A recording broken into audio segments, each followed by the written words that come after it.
This is BBC Two, staying up to date with developments through the morning with BBC News. This is BBC News. I'm Martine Croxall. The headlines at 9.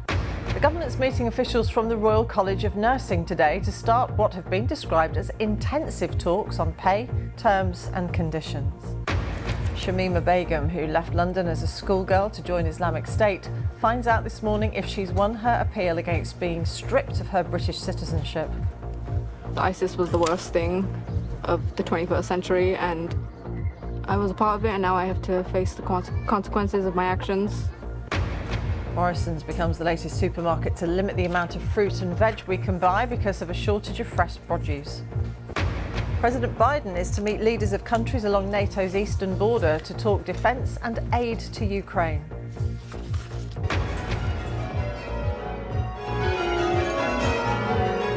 We'll be hearing all about the appeal to recruit more bell ringers in time for the King's coronation.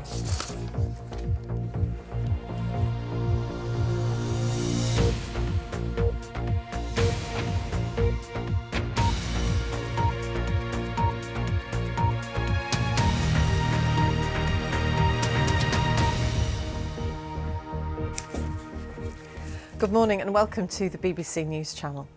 The Health Secretary, Steve Barclay, will meet members of the Royal College of Nursing today after the union announced it would suspend a planned strike in England next week to enter pay talks with the government. In a joint statement, both the College and the Department of Health and Social Care said they would begin intensive talks on pay, terms and conditions and productivity-enhancing reforms. Government proposals for next year's public sector pay are also being drawn up. The RCN had originally asked for a pay rise of 5% above inflation.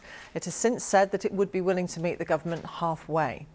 Next week's walkout in England from the 1st to the 3rd of March was set to be the biggest strike so far of this winter's dispute, with half of frontline services affected.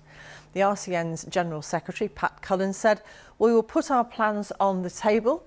They can put their plans on the table, but I'm confident that we will come out with a fair pay settlement for our nursing staff." Here's our health correspondent, Sophie Hutchinson.